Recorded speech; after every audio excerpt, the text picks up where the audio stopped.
Good afternoon, and welcome to the 5th annual College with a Difference Fair and the first ever AT Expo. Although many months of planning and coordination have gone into this event, none of it would have been possible without the support of our very generous sponsors. Please help us thank TD Bank, Westchester ARC, WJCS, and WIHD.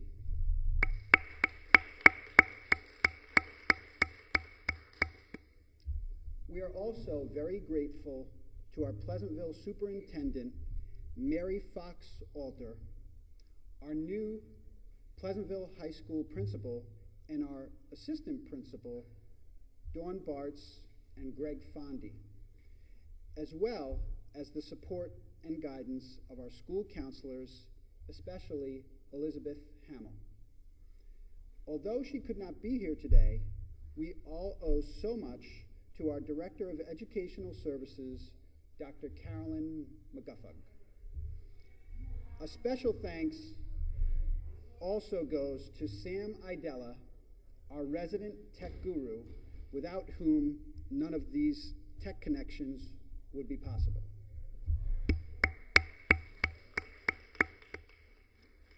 We have a great afternoon and evening of fun and learning ahead, so please refer to the handout in your folders for all the details.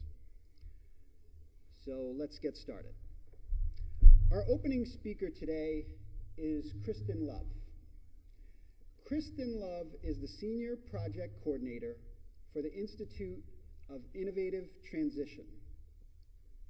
Kristen facilitates a number of the Institute's initiatives, including professional development workshops and pre-service educators, and providing technical assistance to various school districts, organizations, and families regarding the transition planning process for students with developmental disabilities. Kristen is a former special education teacher and has been working in the disability field for over 10 years. She is currently pursuing a PhD at the University of Rochester Warner School of Education. So please help me welcome Kristen Love.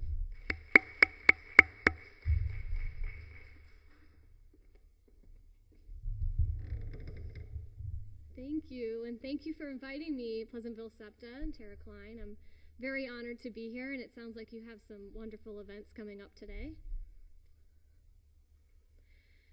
So I'm going to talk about inclusive post-secondary education for students with intellectual disabilities, and I have a lot to talk about, so I'm going to try not to go fast, and I'm going to try to dive into some of these topics a little bit deeper, but I did want you to know that there is a lot of information in this presentation. I'm going to start with talking about some federal laws that have impacted inclusive post-secondary education for students with intellectual disabilities, particularly the Higher Education Opportunity Act. I'm going to follow up then by talking about options for students. The nation has a variety of options for students with intellectual disabilities, and I'm going to hit on some of those variety of models and what it looks like for students as they go on the campus. I'm going to talk about how programs fund this option, particularly schools and agencies, and then I'm going to tell you specifically what we're doing in New York State to improve this option and to make it more inclusive for students. I'm going to follow up with a TIPSID grant, which is a federal grant from the Department of Education. I'm going to talk about some of the activity that is occurring in New York State around that grant, and then follow up with some statewide activities. And then I'm going to leave you with some things to consider as you start initiatives or advocate for initiatives in your school districts. The Higher Education Opportunity Act was signed into law August 2008, and it's been around for decades, the Higher Education Act in general, and it's really about equal access in higher education for all students, and it regards sometimes students with disabilities. And in particular, in 2008, it focused on intellectual disability in ways. It talked about universal design for learning and urging higher education to think about ways to universally design their courses so that students could access the content and be assessed in a number of different ways that related to their learning styles. It also talked about demonstration projects for students with disabilities related to extra mentor or enhanced supports on the campus. So it wasn't just about intellectual disability, but it also focused on a variety of disabilities. But more important, and what I'm going to spend a lot of time talking today about, is the demonstration projects for students with intellectual disabilities that the Higher Ed Act talked about. So before I tell you what exactly a model demonstration project is, I'm going to tell you how the Higher Ed Act defined intellectual disability. And it's a very heavy text slide, but I want to break it down a little bit for you. It starts with a diagnosis of intellectual disability, which we formally know as mental retardation.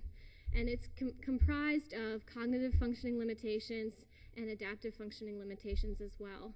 And so this definition is very narrow in the Higher Ed Act, specifically not looking at developmental disability. It's not talking about that umbrella term, but it's specifically focusing on the students with some cognitive limitations who may not be able to access higher education the traditional way of applying.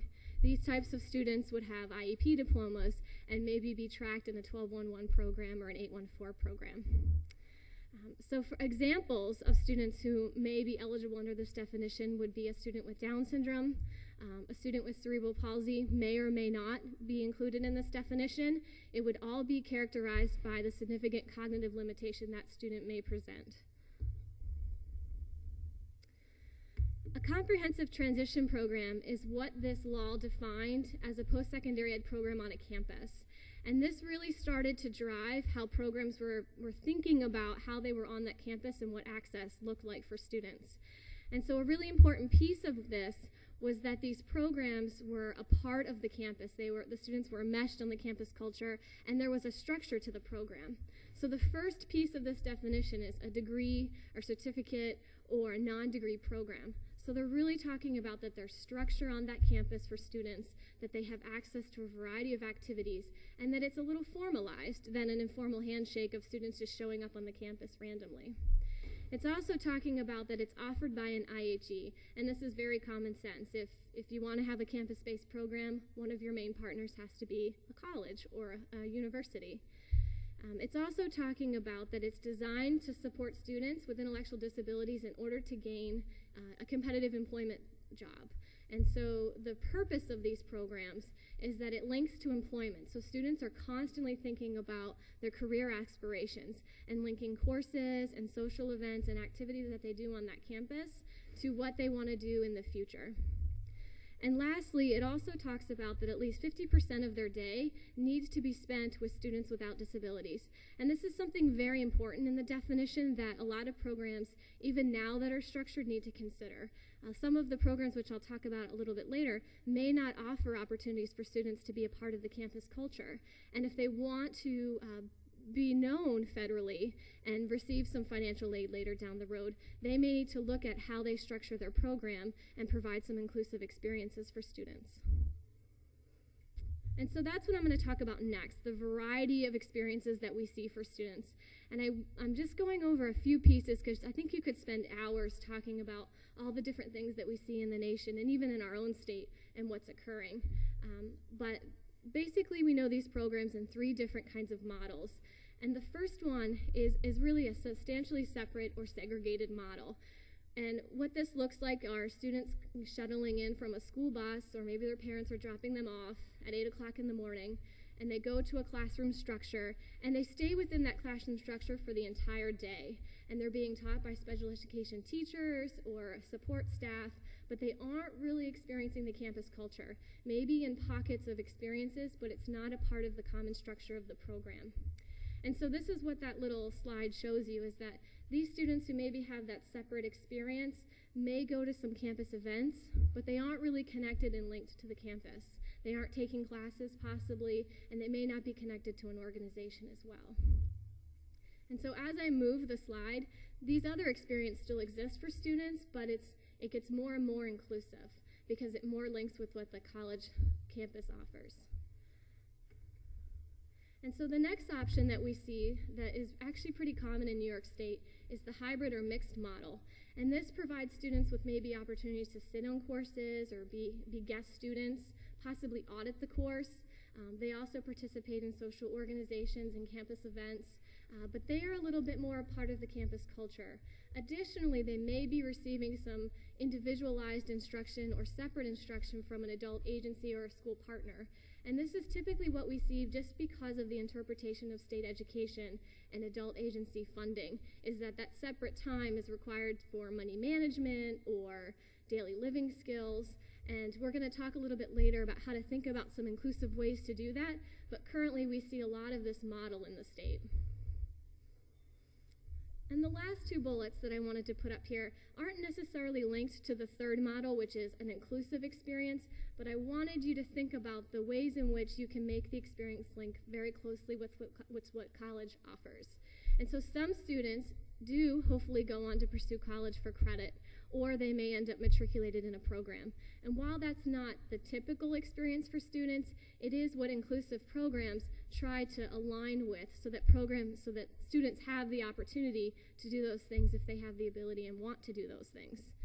So an inclusive option, and we have a few of them in the state, really what they look at is a student comes on campus and they maybe have a base or a place that they meet people, but they aren't necessarily within a classroom structure. They're receiving individualized support throughout the day. They are taking classes, they're doing social events, they're hanging out in the student union, but they're being supported in an individual process so that their day is comprised of their own schedules and it doesn't match necessarily anybody else's schedule in their program.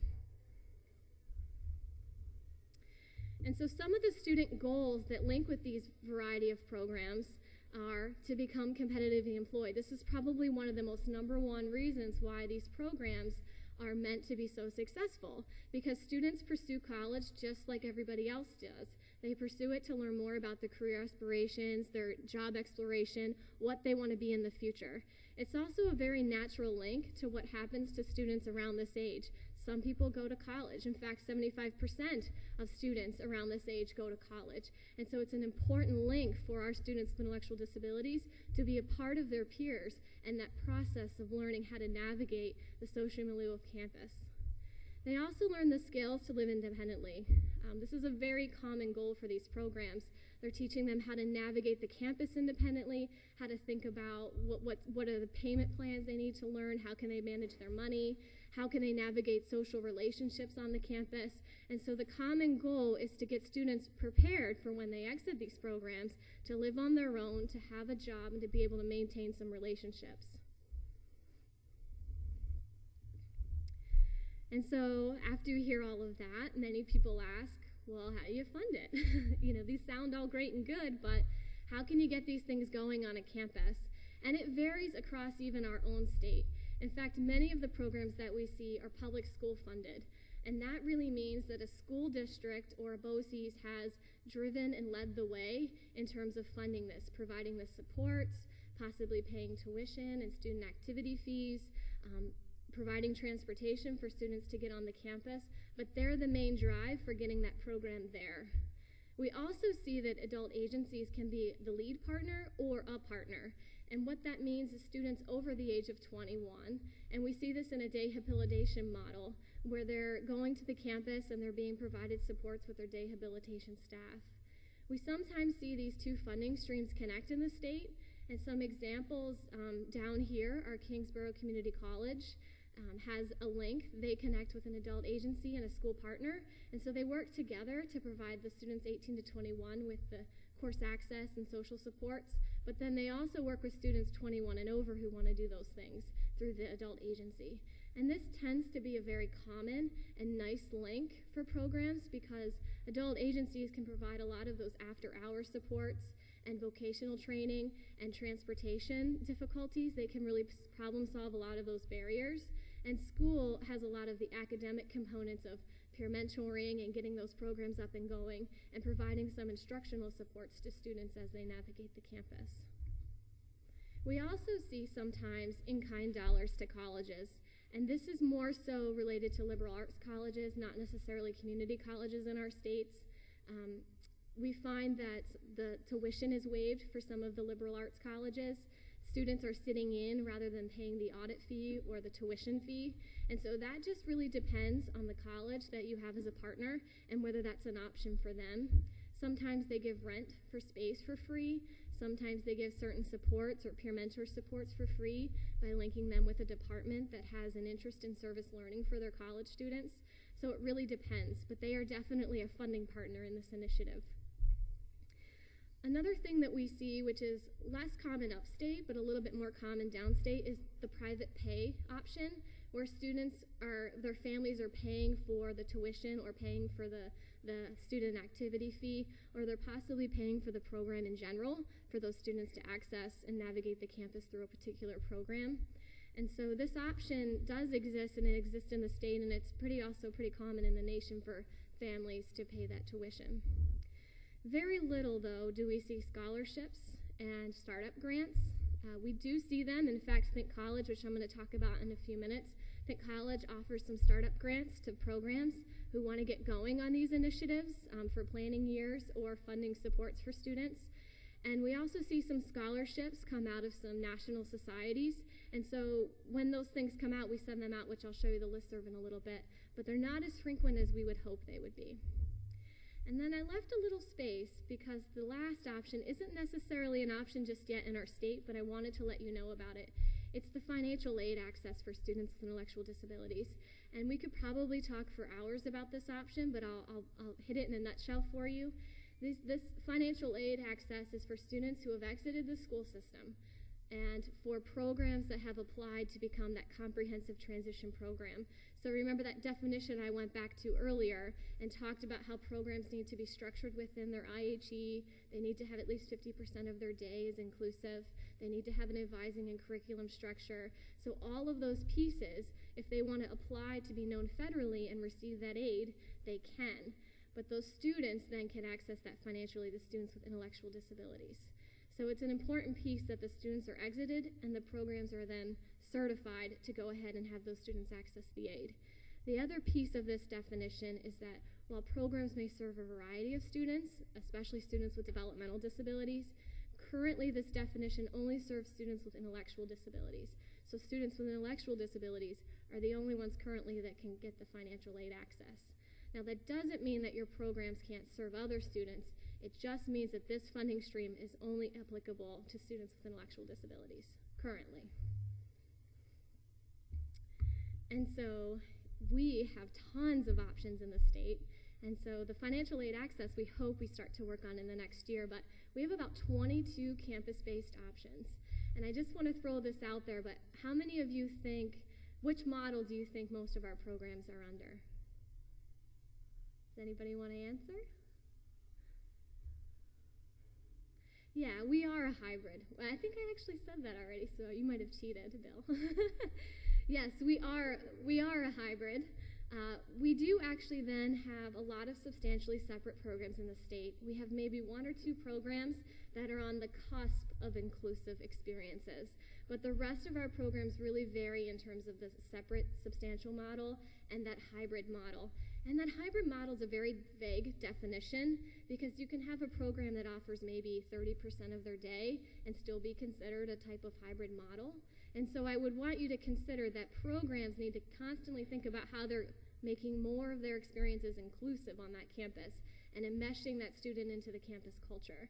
And so that's something very important that I do in my job is think about with some of these programs, what are the things that you can be doing that can make your students have more inclusive experience and not have these separate classes. Now this is a map of all the experiences that could exist. And as you will see many in the New York City area, there's tons of colleges that have yet to be tapped into for this type of experience. And what we find is it depends on your partner. It depends on your college partner if they know about this initiative and have somebody in the ground in the system who is interested in learning about it and willing to talk with you about it. So there definitely is room for growth in the state, but there's also a lot of room for improvement in what we currently have. And so I won't spend too much time on this, but we were really interested in what was going on with these programs and what families thought about these programs. And so last year, through a grant from the Think College National, we were funded to talk with families and talk with organizations in college and universities about what they think is important priorities for post-secondary education and what they see as some of the barriers. And it was very interesting. We found that educators and families really thought that this information was not disseminated early enough. They found that they got this information maybe the last years of school, or they didn't even know these programs existed at all. And so that's something really important that we consider as we start disseminating a lot of this information. We also found that there were a variety of discussion points with the higher education institutions. They really wanted to see a little bit more data and how these programs were kind of structured on campuses. And so one thing that we're charged with at the University of Rochester is providing awareness to colleges about this experience and showing them ways in which they benefit as well from having students with intellectual disabilities on their campuses. And so with that, about 2 years ago, the Department of Ed released an RFP for people to apply for these model demonstration projects, which I had talked earlier that was in the Higher Education Opportunity Act. And we were fortunate enough to receive one of 27 grants in the nation. The University of Rochester led that effort. It's a $2.5 million grant over 5 years. And what we're charged with doing is either expanding or creating new options in the state related to inclusive post-secondary education. And we have really been thinking about ways in which we can align what we're doing with that definition of a comprehensive transition program, and even in some ways how we can improve upon that definition and make programs a little bit more inclusive than just 50%. And so we created a consortium of colleges. So prior to applying, we had 4 colleges in mind that we knew needed to expand their efforts or start something new. And so we worked with those 4 colleges in the area. And those 4 colleges were Keuka College, Monroe Community College, Roberts Wesleyan College, and University of Rochester. And what we found, our partners are very diverse, and I'll just quickly give you a little snapshot of them. Keuka College is in a rural part of New York State, Penn Central School District, and I'm not sure the county. Does anybody else know the county? I don't know the county. That's okay. It's a rural district. Monroe Community College, we're specifically focusing on Damon City campus, which is located in the heart of Rochester City. And we partnered with the Rochester City School District because they don't have an option like this. And in fact, many of their 18 to 21-year-olds with disabilities end up leaving the school system for a variety of reasons. So it was really important to us that we concentrate on a school district that needed this effort and needed it to be well designed. And we also have Roberts Wesleyan College, which is another 4 years liberal arts college. And then we have the University of Rochester, which is a Tier 1 university. 3 of the 4 of these had some type of option on the campus, but it was predominantly segregated or a hybrid mixed. So University of Rochester and Roberts Wesleyan were a bit more on the substantially separate side, where students came to the campus, were in a classroom, didn't really interact much with the campus culture, and so we were charged with changing that. Keuka College was probably, of our 4 partners, one of the more experienced partners. They had students accessing courses, but they were really interested in residential options and after-hour experiences and ways to get students to really interact on the campus on many different levels. And so I'm going to quickly give you a little bit more of a picture of what each program focused on, but I won't spend a lot of time on it. So Keuka College, I think one of the biggest things you can get out of this slide is that they are the first in our state to really start a residential option for students in these programs. That's something very difficult for a few reasons. Some of it has to do with the limited space that we have in general on college campuses for dorms. Another thing is the concerns about safety and liability for students with intellectual disabilities, although as Keuka College is proving, that's very much debunked. They have their students on the campus and they need much less support than what they're even currently offering. And so Keuka College really led the way in setting up a structure for their campus in having these students apply, get a dorm, and have their RAs be trained and specialized in disability awareness so that they could work with the students. And they're still working to create some more sustainable models for this because currently the parents are private paying this option. And for some students that may not be an option for them. They also, prior to the TIPSA grant, had course access, but it was kind of fluttered. They had some of the departments were very heavily embraced this option, while others didn't necessarily have students take classes in their departments. So they focused a lot on last year on getting course access to all of their course catalog. And this is something that they ended up doing. They had a wonderful success with their program coordinator. So every course that is offered at Kuka College is also available to their students with intellectual disabilities. It is not simply those 101s and introduction courses. It is everything. And the students have been incredibly successful this entire year. They also led the way with after hours and evening supports. And in a rural district, this was difficult because transportation's not something that's simple there. They don't even have like a bus system. So they had to think of creative ways with their agency and the families to get students to stay on the campus. And what they found is when they had students living on the campus, this just naturally occurred, because those 3 students who are living on the campus now kind of embraced the other students in the programs to stay after school or stay after the program day and join in social events and activities. So they found that this is something that was really successful for them. And what they provided was peer mentor supports throughout that experience. So they didn't have habilitation staff constantly hovering over the students all day and in the evening. They had peer mentors working with the students to get them to navigate the campus as well. Monroe Community College is our new initiative, and this is something that was really important to us because currently we have a few community colleges invested in this initiative, but there are pockets of success, and there are things that are informal that aren't structured within our community college system. For example, community colleges can't waive tuition. They can't waive a lot of those fees, but some of our school districts are either reluctant or unable to pay those tuition costs. And so there was a real buffer in the middle where we couldn't get the both to agree on the tuition and the student fees. And so we've worked pretty diligently with Monroe Community College to come up with some creative ways where they could provide access to students. And I would have to say this is probably one of my most exciting projects because they're very fired up. They have tons of courses already available to students, lots of social events and peer mentors ready to go. They just don't have students yet. They are starting in January, but the structure that they have in place is better than what I would say a comprehensive transition program lays out for these programs. So I think that this program will lead the way in some ways once they start having students.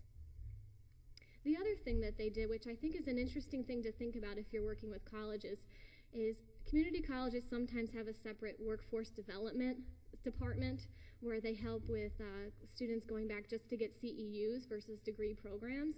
And this was where they found a lot of their advocacy and champions. They developed an entire CEU program that is going to be recognized through the MCC system. So students will then apply to get this specific credential, and it will be related to CEUs. So it will be very meaningful for these students once they exited the system. And I think that's an important thing to consider as we start programs. How are we aligning this with employment, and in what ways can we show that? And I think MCC is going to be doing that for us. The other program, Roberts Wesleyan College, as I explained earlier, was a somewhat substantially separate program. They had no course access when we started with them, and to this date they have 2 students taking courses in the fall, and they'll have 6 students taking courses in the spring. And they've developed a certificate program. It's a fairly small certificate program where students have 3 academic experiences, 3 social experiences, and 3 work internship opportunities. And they've developed kind of an evaluation criteria for each of those pieces that they're working with faculty to align with how they grade students.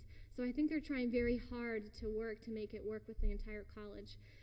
Upon receiving that credential, though, that certificate, they've done a really nice job of allowing students who are able to take course for credit. So students are entering this program through the system. They are considered Roberts Wesleyan students. They take these 3 classes. If they're successful, they can go back and take those classes for credit, or they can go back, or they can join and take other classes. So they've made it very simple for the students to then move on to something a little bit more advanced. And they've actually already found last spring, they had a student taking an Art 101 3D design class, and the student did so well that the professor towards the end said, the student probably should have taken this for credit. So that's something pretty astounding that we're finding. And Roberts Wesleyan has done a brilliant job of allowing that to occur. They've also found a way to make it a little bit more reasonable for families, because Roberts Wesleyan College is a liberal arts college. It can be somewhat expensive to go there.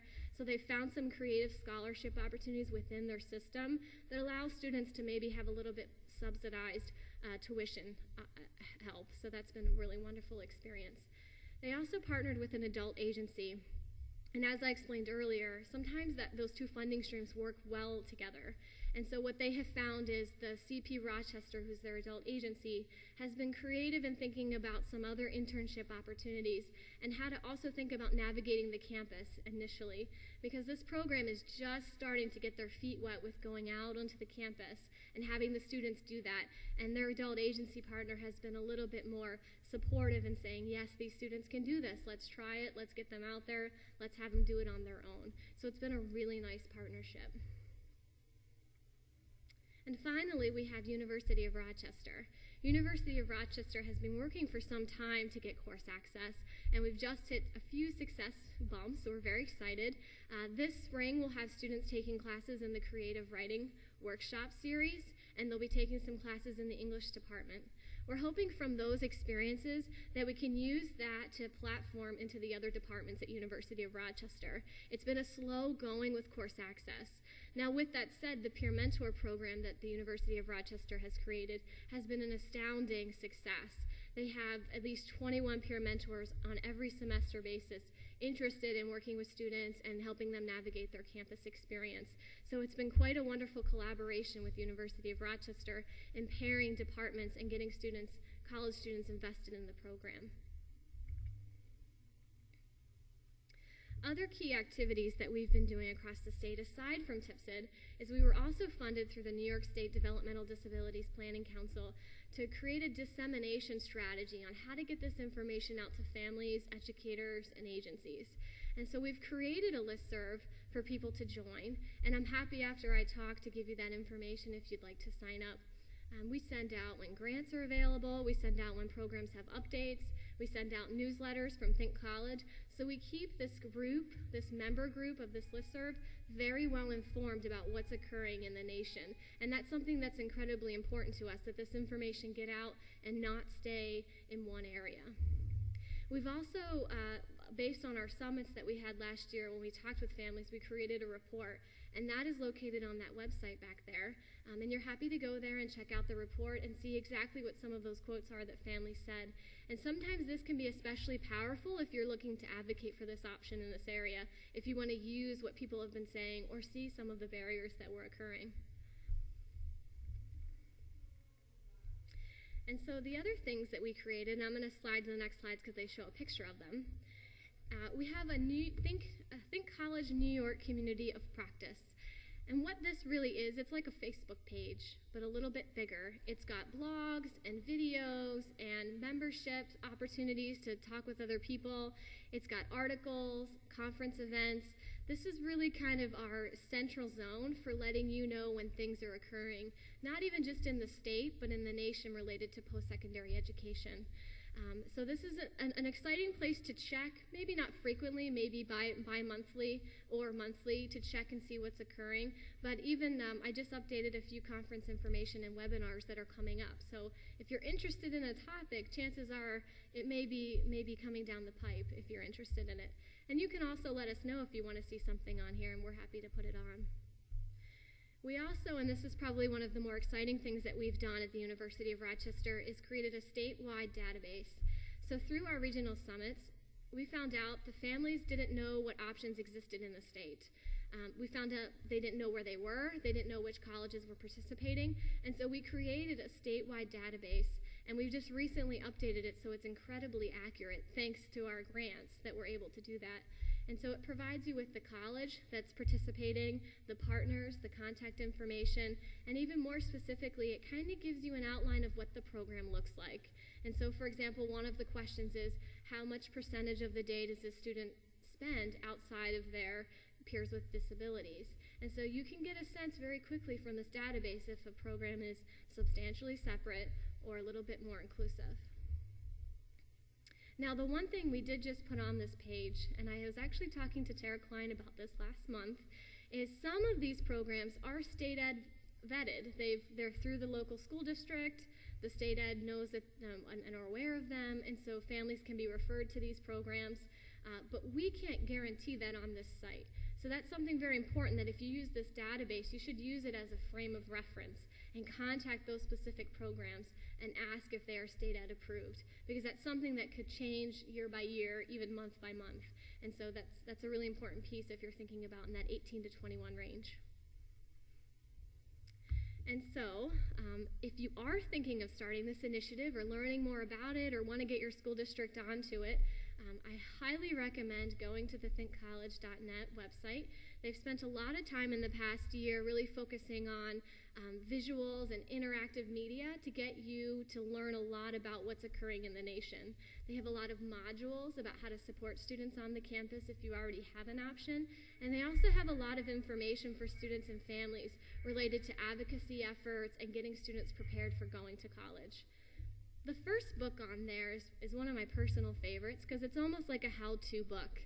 It walks you through a needs assessment. So if your school is just thinking about this option, there is a needs assessment located in this book that helps you think about what kind of student do you have interested in this option? Where do they exist? What classroom are they in? What are their exact interests? What classes do they like?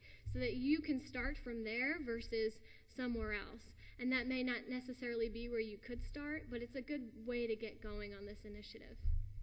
And the second book is a very wonderful book. It's the Think College book, edited by Griegel and Hart. And Meg Griegel and Deb Hart are some pretty big key people in this field. They've written a lot of articles. They do a lot of speeches. So if you ever hear them out in the community, they're definitely talking about this option, and they're one of the two key leaders in this area. And so this book is about some of the laws that I just talked about earlier. It's also about some perspectives of families and students who are going through this option and want to expand it to make it better. It also gets you to consider the variety of options that we have and how you can start to think about some more inclusive experiences for students. And so if you are thinking about starting this initiative, there are some necessary partners. And I wanted to kind of end on this note of getting going and thinking about who you should address and who you should talk to. And probably the most important person you need at that table is someone from the institution of higher ed. Obviously, you need a college involved.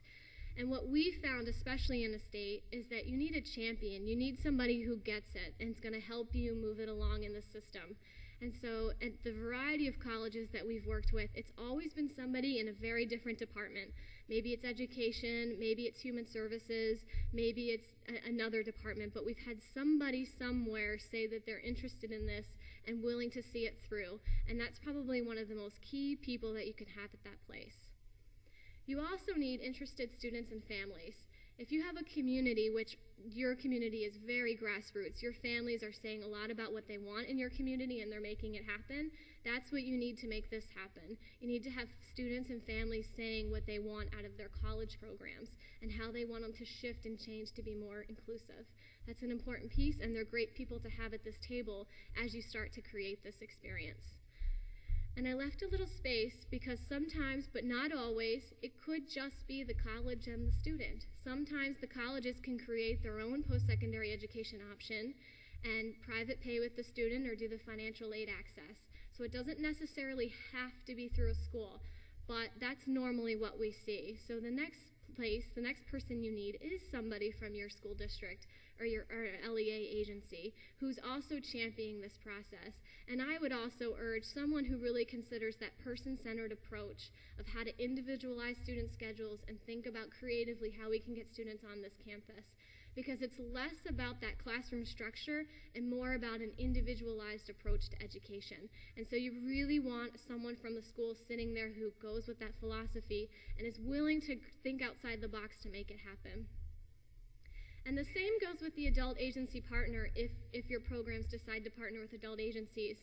They need to be creative in the funding streams. Currently, we see the dehabilitation model being used, and sometimes that can be limiting in terms of independence for students on the campus.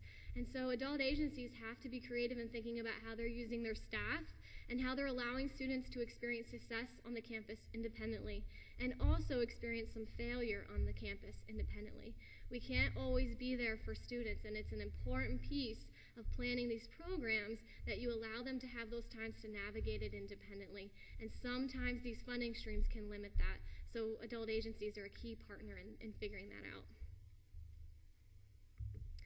And so that's really what I wanted to leave you with, was to think about that person-centered planning approach. And I'm sure you've all heard what person-centered planning means, but it's about that person and what they want out of that experience.